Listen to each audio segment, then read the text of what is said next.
Hello students, programming इसी के studio में आपका स्वागत है। और आज का जो हमारा टॉपिक है स्टूडेंट्स वो है कंट्रोल फ्लो स्टेटमेंट्स। तो कंट्रोल फ्लो स्टेटमेंट समझने से पहले अभी तक हम जो प्रोग्राम्स हमने बनाए हैं या जो हमने कंस्ट्रक्ट्स अभी तक हमने डिस्कस करे हैं, तो वहां पर आपने देखा होगा कि किसी भी पर्टिकुलर प्रोग्राम में जो स्टेटमेंट एग्जीक्यूट हो रहे हैं वो एक ही ऑर्डर में एग्जीक्यूट हो रहे हैं, जिसे हम बोलते हैं सीरियल ऑर्डर या फिर सीक्वेंशियल ऑर्डर।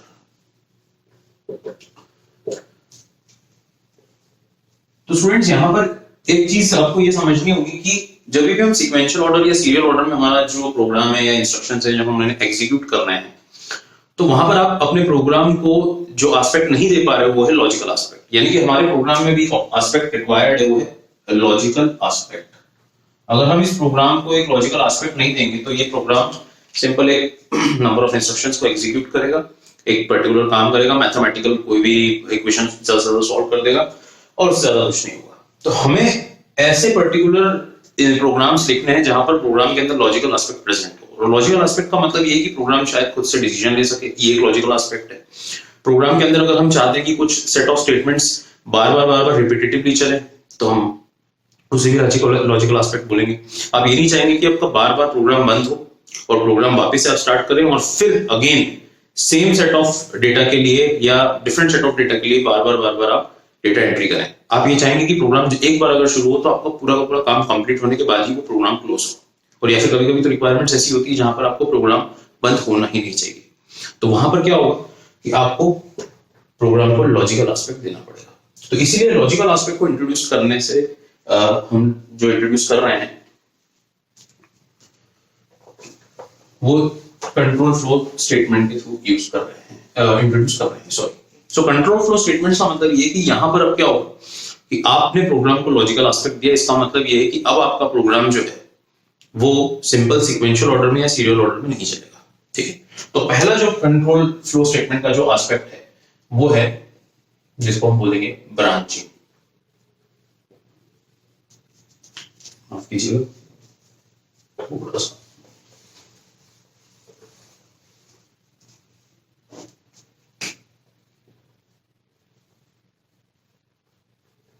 सो ब्रांचिंग का मतलब ये है कि यहां पर जो सिनेरियो है हमारे पास वो है डिसीजन ओरिएंटेड सिनेरियो।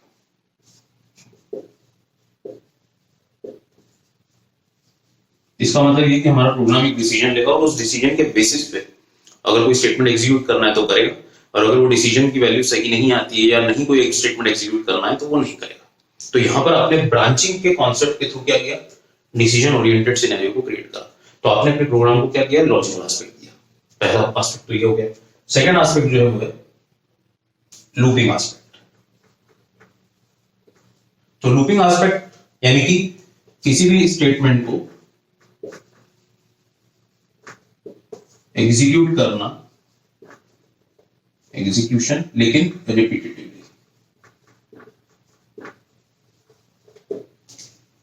तो यानी कि एक इंस्ट्रक्शन है या एक स्टेटमेंट है, उसको बार बार आप प्रोग्राम में क्या करना चाह रहे हैं, रिपीटेटिवली उसे एग्जीक्यूट करना चाह रहे हैं, तो लूपिंग कंसेप्ट का आप यूज करेंगे। लूपिंग कंसेप्ट का यूज करने से क्या होगा कि आप एक पर्टिकुलर स्टेटमेंट को बार बार और हो सकता है इनफिनिट टाइम्स, अनगिनत बार भी उसे एग्जीक्यूट आप कर सकते हैं। Third is jumping construct. Jumping construct का मतलब ये है कि आपका जो कंट्रोल है वो किसी भी पर्टिकुलर इंस्ट्रक्शन से दूसरे इंस्ट्रक्शन पर जंप करेगा। तो जंप फ्रॉम वन इंस्ट्रक्शन या फिर वन स्टेटमेंट ज्यादा सही रहेगा क्योंकि हम कंट्रोल फ्लो स्टेटमेंट्स पढ़ रहे हैं, वन स्टेटमेंट टू अनदर। और हो सकता है आपके पर्टिकुलर प्रोग्राम के अंदर 1 से लेके 500 तक स्टेटमेंट, 500 स्टेटमेंट्स, और आप बोल रहे हैं कि आप फोर्थ स्टेटमेंट से डायरेक्ट 150th स्टेटमेंट पे जंप कर जाइए, तो आपको वहां पर जंपिंग स्टेटमेंट या जंपिंग कंस्ट्रक्ट काम आएगा। तो इसलिए यहां पर स्टूडेंट्स नेसेसरी ये है कि हम ये चीज कर इसलिए रहे ताकि हम एक पर्टिकुलर अपने प्रोग्राम को लॉजिकल एस्पेक्ट प्रोवाइड कर सके। तो सिर्फ प्रोग्राम के अंदर सीक्वेंशियल इंस्ट्रक्शन होने की वजह से क्या होगा, वो सिर्फ सीक्वेंशियल इंस्ट्रक्शंस को एग्जीक्यूट करेगा और उसका काम कंप्लीट।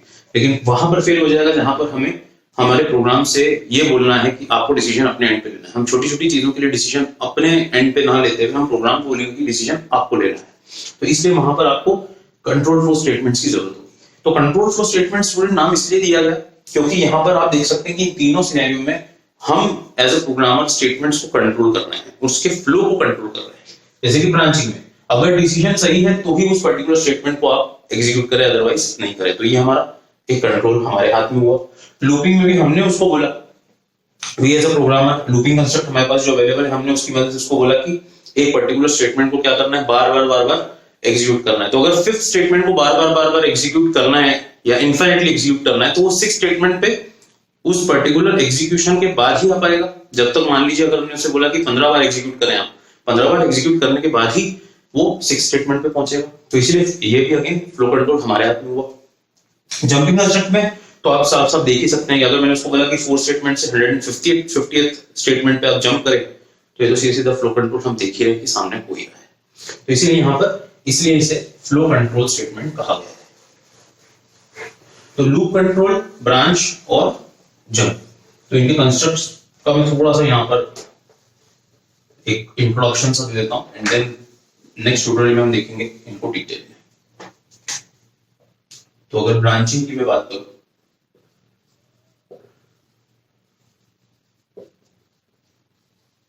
ब्रांचिंग कंस्ट्रक्ट के अंदर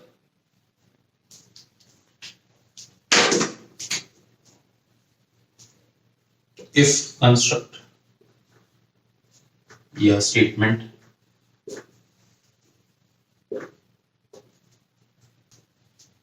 अब इफ स्टेटमेंट के अंदर वेरिएशंस होते हैं, वो हम जब इस स्टेटमेंट को पढ़ेंगे तब आपको समझ में आएगा। इफ एल्स कंस्ट्रक्ट या फिर statement, else if ladder construct या फिर स्टेटमेंट, और लास्ट इज स्विच कंस्ट्रक्ट या फिर स्टेटमेंट। तो ये तो आपके ब्रांचिंग कंस्ट्रक्ट हुए कौन कौन से, if construct, if else construct, else if ladder construct और स्विच कंस्ट्रक्ट। तो ये हम डिटेल में पढ़ेंगे। नेक्स्ट जो हमारा कंस्ट्रक्ट है, लूपिंग कंस्ट्रक्ट में हमें कौन कौन से पढ़ने हैं वो देख लेते हैं। सो लूपिंग कंस्ट्रक्ट्स, तो लूपिंग कंस्ट्रक्ट में सबसे पहला आएगा while construct, then do while, and then for construct। तो while construct, do while construct और for construct, ये आपका looping, right. Next is looping, मतलब अगेन मैंने बताया था कि रिपीटेटिव, अगर आपको कुछ किसी स्टेटमेंट को एग्जीक्यूट कराना है तो looping construct. Next is jumping. So jumping constructs के अंदर कौन कौन से हैं, हालांकि जंपिंग कंस्ट्रक्ट्स जो है उन्हें कहा जाता है कि ज्यादा यूज ना करें, लेकिन फिर भी हम इसे देखेंगे जरूर। So break, continue and go. तो ये तीन कंस्ट्रक्ट जो है आपके जंपिंग कंस्ट्रक्ट हैं। तो एक जरा सा जल्दी से हम इसको रिकैप कर लेते हैं। तो मैं कंट्रोल फ्लो स्टेटमेंट्स के अंदर ही जो है इसी को एक समराइज कर देता हूं। जो हमने देखा कंट्रोल फ्लो स्टेटमेंट्स अगेन तीन टाइप के, ब्रांचिंग, लूपिंग और jumping.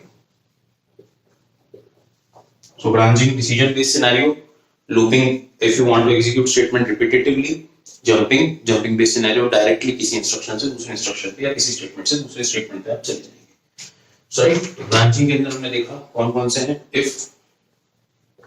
if else if ladder और switch, राइट। लूपिंग के अंदर हमने देखा while, do while और for, और जंपिंग के अंदर हमने देखा ब्रेक, कंटिन्यू, गुड। राइट, तो ये हमारे कंट्रोल फ्लो स्टेटमेंट्स का एक ओवरव्यू जिन्हें हमें बारी बारी से देखना है। So thank you students, thank you very much.